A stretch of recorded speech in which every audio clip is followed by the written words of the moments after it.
Amém? João capítulo 9. Diz assim a palavra: E passando Jesus, viu um homem cego de nascença. E os seus discípulos lhe perguntaram, dizendo: Rabi, quem pecou, este ou seus pais, para que ele nascesse cego? E Jesus então respondeu: Nem ele pecou, e nem os seus pais, mas foi assim para que se manifestem nele as obras de Deus.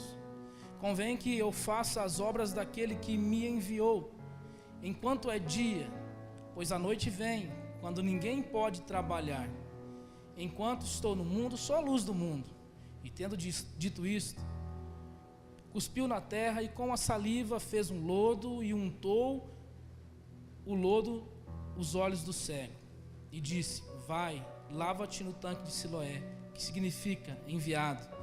E foi, pois, e lavou-se e voltou vendo. Então a vizinhança e aqueles que dantes tinham visto que era cego diziam: Não é este aquele que estava assentado e mendigava?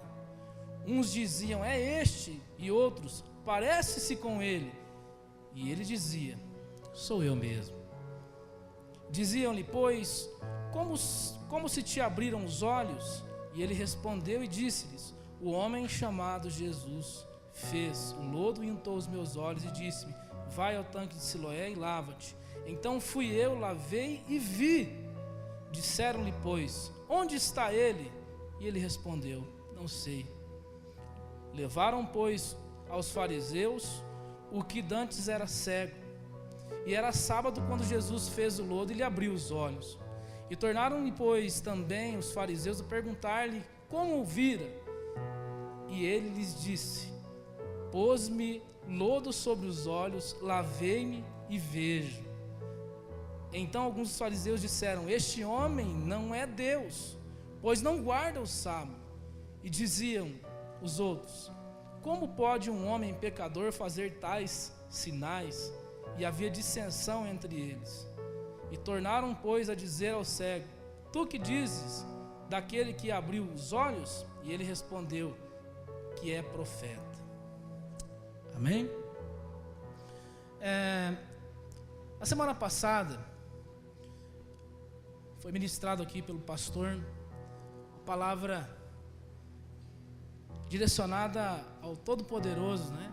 Jesus nasceu, veio a essa terra com um propósito. O pastor Rubens disse agora há pouco, né, de Jesus.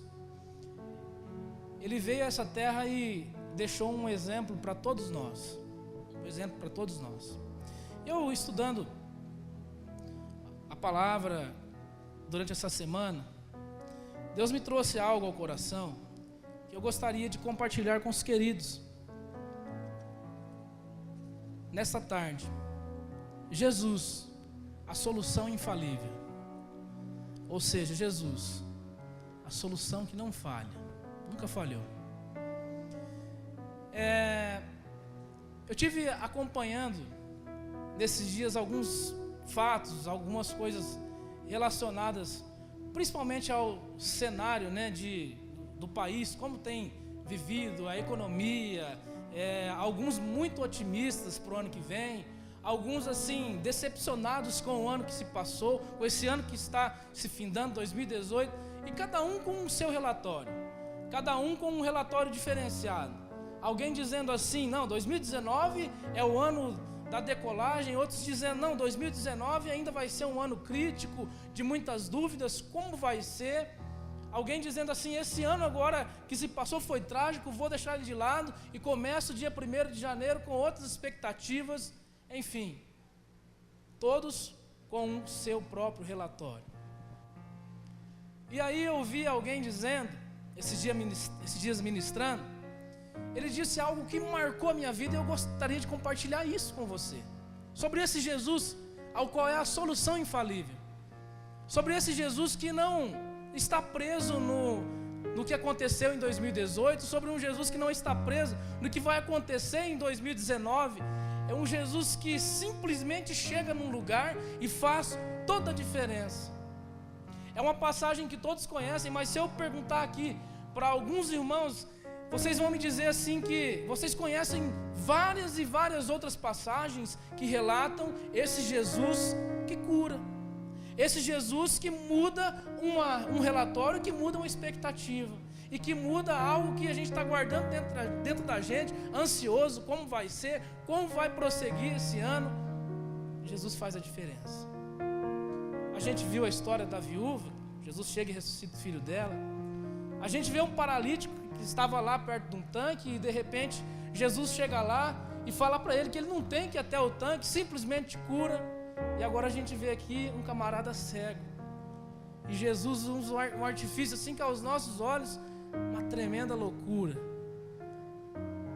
E alguém um dia perguntou assim: por que será que Jesus teve que usar o lodo? Tem vários e vários estudos sobre isso, mas eu, em comunhão, orando, buscando de Deus o porquê disso, simplesmente porque Jesus, ele não precisa usar coisas lógicas para poder mudar o nosso contexto de vida. Jesus não precisa usar coisas lógicas para poder provocar uma mudança em nossas vidas. Jesus, por esses dias, não vai precisar usar coisas que você espera para o ano de 2019.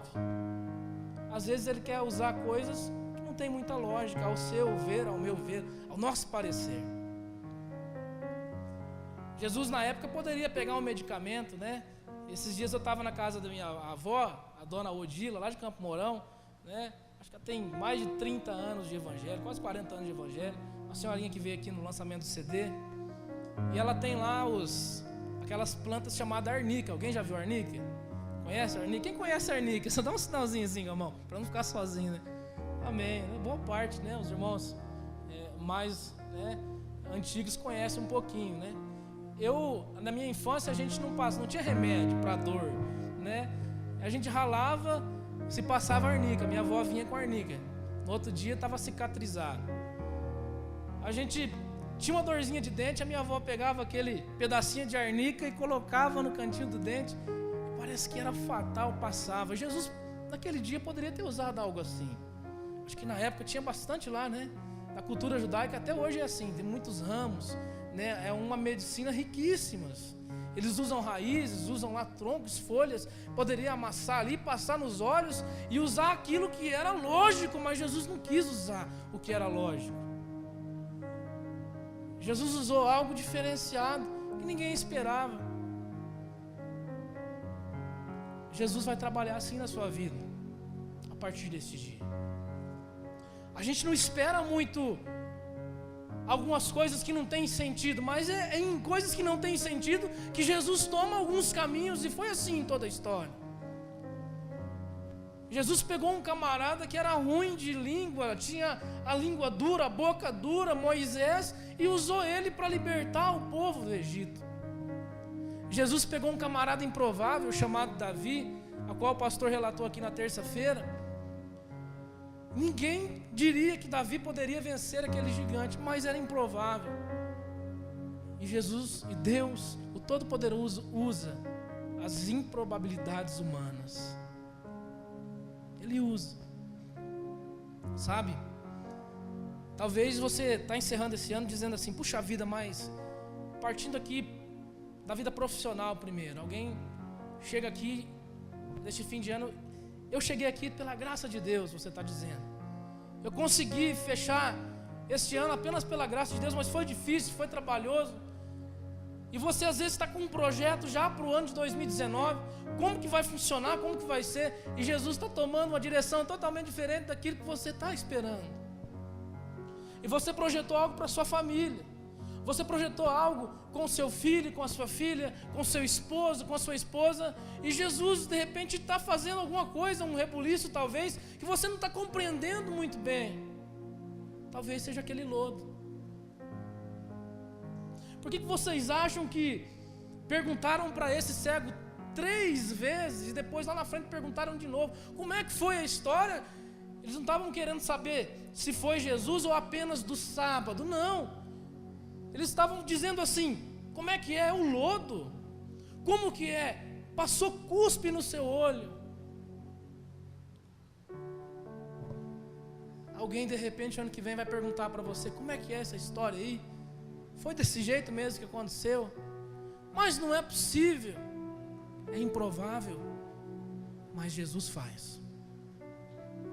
E aí eu quero entrar com você em alguém muito, muito improvável, que vê essa terra muito humilde, esse camarada de Belém, Jesus de Nazaré. Improvável, ninguém daria nada por Jesus. Nasceu num lugar simples, humilde. Alguém perguntou assim: pode vir algo bom lá de Nazaré? E aí esse Jesus vem, cresce, nasce, cresce, e na sua adolescência, é que na cultura judaica não existe adolescência, ele passa da fase de criança para a fase adulta, mas ali nos seus 13, 14 anos mais ou menos, ele começa a dar alguns sinais de quem seria esse Jesus. Ele se assenta ali com os doutores e começa a ensiná-los.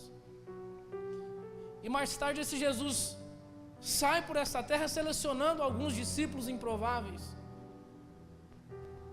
alguns lodos da época, um lodo chamado Pedro, um lodo chamado João e outros mais. E ele começa a selecionar esses camaradas que vieram tudo dessa região, tudo da mesma região, pessoas que eram totalmente desprezadas, esquecidas, e ele começa a traçar uma história em toda a humanidade, para que hoje eu e você estivéssemos aqui louvando o nome dele. Usou algo improvável. Por isso eu digo a você que Jesus é a solução infalível. Ele não está preso nos nossos dilemas. Jesus não está preso naquilo que a gente acha, ou sente, ou pensa. Jesus não está preso naquilo que a gente não tem, ou naquilo que a gente tem. Jesus não está preso naquilo que a gente pode pensar dos outros, ou que os outros podem pensar da gente. Jesus simplesmente age e faz a diferença. E aquele cego então volta a enxergar. E enxergando, ele toma um rumo, toma uma direção. Ele então não necessita de mais ninguém, ou de ficar escorando de parede em parede para poder chegar, ou sentir o cheiro de algum alimento para chegar até ele, ou ouvir alguém falando para ele ir até essa pessoa. Não. Ele agora tem a alegria de enxergar e poder ter uma direção. Deixa eu dizer algo a você. Jesus hoje te dá uma direção. Jesus hoje chega com uma direção para você encerrar esse ano e começar esse ano agora de 2019 de maneira diferente. Eu creio num Deus, e vocês são prova disso, vocês que fazem parte, principalmente que fazem parte dessa igreja, que esse ano foi um ano ao qual Deus mostrou que na improbabilidade Ele pode construir algo novo. É um Jesus que viu essa igreja começando em janeiro, sem um ministério de louvor completo, sem os departamentos completos, e de repente Ele começa a fazer algo que aos olhos humanos é improvável. O pastor Rubens disse aqui, né? A alegria de a gente estar louvando, celebrando a Senhora. Hoje a Ângela chegou, por incrível que pareça, pastor. Ela chegou aqui e ela comentou a linha de pensamento que o senhor comentou aqui agora. A alegria de ver como Jesus pode agir num curto espaço de tempo. Jesus pode fazer que nós produzamos em apenas um ano que a gente levaria 4, 5. Assim como Ele pode fazer uma reviravolta em um dia, onde levaria um ano. Por isso eu digo a você, você não tem o direito de desistir. Você não pode parar nesse momento onde você sabe e tem a convicção que tem um Jesus que chega e cura um cego, que Ele ressuscita um morto, quem dirá o que Ele pode fazer na sua vida e na minha?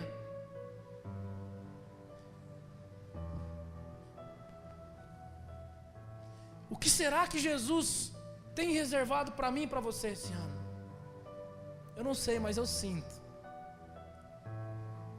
Eu não sei ainda, mas eu sinto que Ele tem algo para mim. Eu não sei ainda, mas eu sinto que Ele tem algo para essa igreja, além do que já tem acontecido aqui, além das alegrias que muitas pessoas têm recebido por esses dias.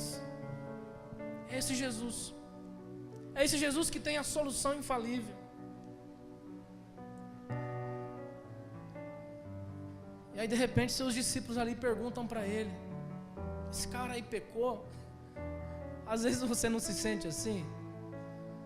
Às vezes você mesmo pergunta para você: Senhor, eu pequei, qual foi o pecado que eu cometi? Ou às vezes alguém do seu lado: olha, eu acho que você está em pecado, hein? Olha, eu acho que você cometeu uma falha aí no seu curso de vida, hein? Aí Jesus vem ali e diz para os discípulos o seguinte: não, nem ele pecou, e nem os pais deles pecaram. Nem os pais dele pecou. Eles não pecaram. Jesus diz assim, simplesmente: só ocorreu isso na vida dele para que a minha glória fosse manifestada. Sabe, a glória de Jesus vai ser manifestada através da sua vida. A glória de Jesus vai ser manifestada num dia, num ano de tristeza. A glória de Jesus vai ser manifestada num ano árduo de trabalho, num ano difícil dentro de casa, no relacionamento. A glória de Deus vai ser manifestada. A glória de Deus vai ser manifestada naqueles dias pelos quais você disse assim: Senhor, não tem mais jeito. Naqueles dias que você diz assim: Senhor, eu entrego os pontos hoje. A glória de Deus vai ser manifestada por um filho que você tanto chorou, ou por um sonho que você esqueceu. A glória de Deus vai ser manifestada. A glória de Deus vai ser manifestada na sua vida, e através da glória dele você alcançará outros e outros e outros. E as reações de algumas pessoas vai ser de maravilha, porém as reações de outras podem ser a reação desses fariseus. Como é que foi? Como é que é? Mas o que importa é que a glória de Jesus, a glória de Deus, será manifestada na tua vida. Eu acho muito interessante. Esses dias não, foi hoje, né? A gente recebeu um casal de amigo nosso esse fim de semana em casa, lá da cidade de Cianorte. Eles também estão envolvidos no ministério, na igreja e tudo mais e tal. E as nossas crianças, né, todas brincando assim na sala, e sai para fora e corre, né? O Natan é bem quietinho, vocês já perceberam, né? Não sei para quem que o Natan puxou. Eu acho que foi para a mãe dele. Não foi para mim, eu sou bem de boa. Brincadeira. E aí, esse casal, eles têm 2 filhos, né? Um menino de 8 anos e uma menininha de 2 anos. E a gente estava conversando, né? Da nossa alegria, do nosso prazer. E qual é o nosso prazer? Quem aqui tem filhos aí? Pai, mãe? Quem? Dá um sinal assim. Várias pessoas, né? Principalmente você que tem filho pequeno, criança assim. Fala a verdade. Eu já tive essa experiência com a minha esposa. Você já experimentou fazer uma viagem e ficar aí 3 dias longe do teu filho? É ruim ou não é? Não é ruim? Parece que falta alguma coisa, né? É aquela história que a gente fala assim: não, eu vou dar uma viajada com a minha esposa, vou descansar um pouquinho porque o bicho é peralta, né? Vou dar uma descansada, vou reservar para mim, para ela e tal. Mas parece que chega no segundo dia, a minha esposa, ela é mais ainda, né? Tem vezes que o Natan vai para casa da avó, em outra cidade, e aí quando Dá ali, mas é meia hora, 1h30, né? Eu até acho que é piada às vezes, né? E aí a minha esposa é muito emotiva, às vezes eu vou dar risada da piada, que eu achei que era piada, aí ela chora. Fala, não amor, brincadeira, só tava brincando. Mas ela falou, eu tô com saudade dele mesmo. Eu tô com muita saudade. Eu falei, amor, mas só faz 1h30. Mas eu sei que ele vai ficar lá mais 4 dias. Aí quando é o segundo, terceiro dia, a gente já vai e busca. Sabe, eu vejo esse amor de Jesus para conosco. Quando a gente canta essa canção, né? Ele me ama, Ele se importa comigo. A tradução original dessa música é essa, né? Ele tem ciúmes, foi uma versão brasileira, né? Mas quem escreveu ela, a música, ela começa assim: Ele se importa comigo. Ele me ama, me ama, me ama e me ama. Ele me ama. E por amor a mim, Ele não quer que eu fique distante dele nem um minuto. E por amor a mim, Ele vai mudar todo o meu curso de vida. E por amor a mim, Ele vai usar algo improvável. E por amor a mim, Ele vai fazer aquilo que Ele já tem projetado desde quando eu nasci, desde quando eu saí do ventre da minha mãe. Está projetado. Eu quero dizer algo a você para finalizar essa palavra. Eu quero dizer o seguinte a você: descansa. Descansa no Senhor. Sabe aquele texto que diz assim: entrega o teu caminho ao Senhor, confia nele, e do mais tudo Ele fará? Sabe, quando Jesus veio a essa terra, eu tenho um sonho ainda que não está muito longe não, está bem perto de acontecer, mas eu quero conhecer a Terra Santa. Eu já falei para alguns amigos meus. Alguém já foi? O senhor chegou aí? Não? Tenho vontade de conhecer lá. O senhor foi, pastor? Não? Tenho vontade. Muita gente veio falar assim para mim: rapaz, mas que lá é o lugar que mais tem religião, né? Religioso e tal. Mas eu tenho um sonho de ver ali onde Jesus pisou, né? Sentir, pegar um violãozinho, sentar lá naquelas pedras, né? Compor uma música, não sei. Estou aqui, Senhor. Aí sai a letra. Mas eu fico imaginando quando Jesus veio. E aí Ele vem para esse propósito de dar a vida. Seu Pai, o próprio Pai. Será que foi fácil? Eu acho que não. Que pergunta boba, pergunta tola. Que propósito foi esse? O propósito foi o mesmo desse cego. Alguém pode perguntar assim: precisava disso, Jesus?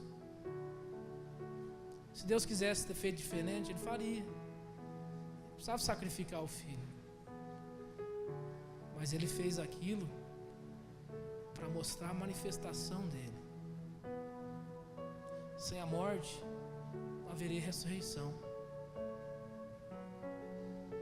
Você compreende isso? Sem a morte de Jesus, não haveria ressurreição. Então Deus quis mostrar, não que Ele precise mostrar para nós que Ele é Deus, que Ele faz, não. Ele prova o amor e ao mesmo tempo Ele manifesta a glória.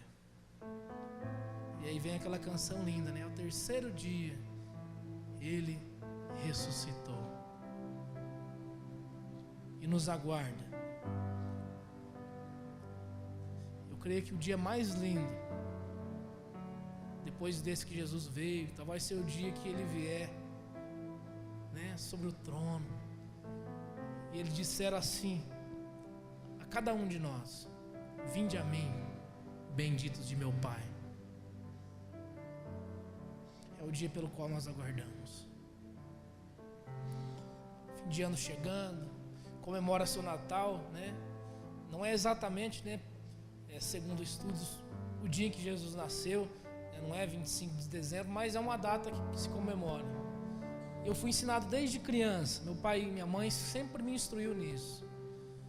O aniversariante deve ser comemorado. A gente vê a alegria da garotada, a gente até participa, né? A chegada do Papai Noel e tudo mais. É legal essa fantasia toda, mas o aniversariante é Jesus.